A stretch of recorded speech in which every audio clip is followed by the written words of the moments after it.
Another exciting episode in the life of the most fantastic crime fighter the world has ever known.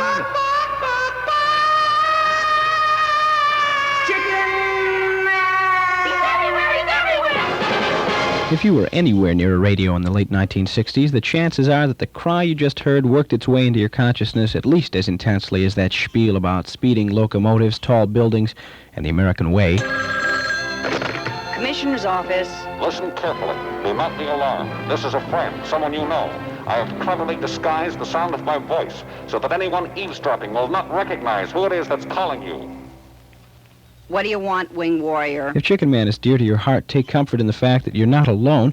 One of your fellow chicken-hearted is WPGU's news director, John Strandon, who once went so far as to buy the album The Best of Chickenman.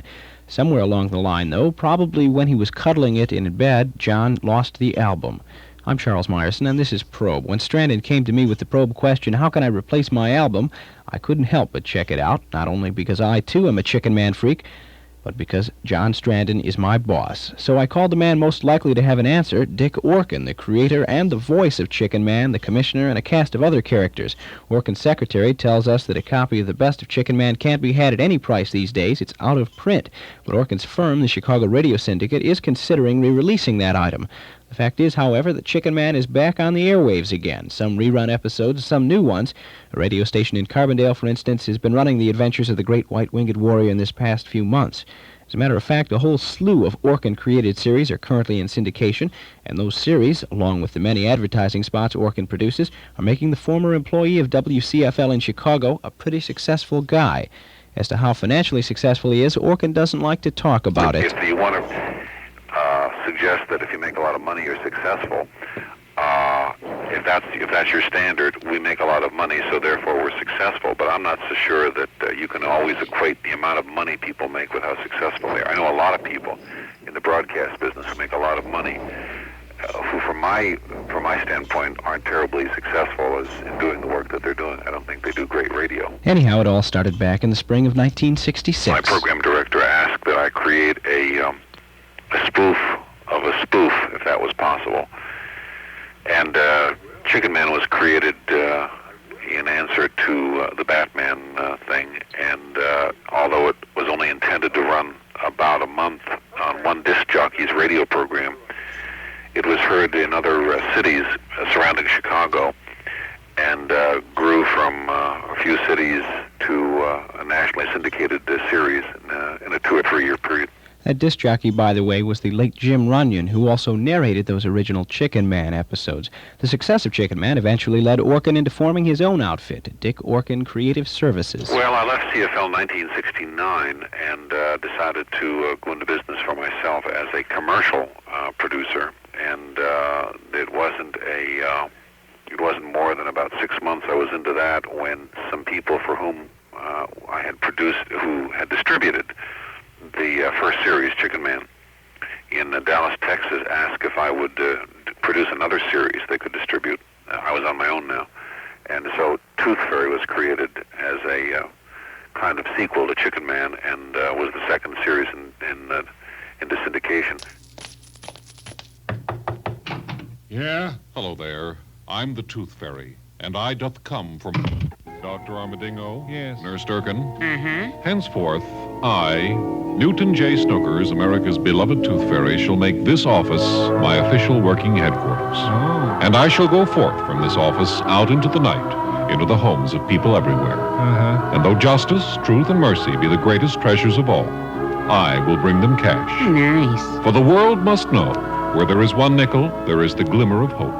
Where there is one dime, there is dignity. True. Where there is 2 nickels, there is a dime. And where there is 2 dimes and 1 nickel, there's a quarter. And with a quarter, the world is your oyster. What did he mean by that? I think he means we'll be sharing rent. Most of you are probably familiar with the Moeller Marauders' adventures, which were broadcast in 1970 on Larry Lujak's WLS morning show. In the past 3 years, Orkin says he and his partner, Bert Burtis, have devoted themselves mostly to doing commercial work. You've probably heard Orkin's voice in spots for Time magazine, Playback, and Friendly Bob Adams, to name a few. Superheroes, however, have long been 41-year-old Orkin's first love. He says he used to read a lot of comic books and watch a lot of movie serials, and so he's just unleashed another costumed character for young people to enjoy today.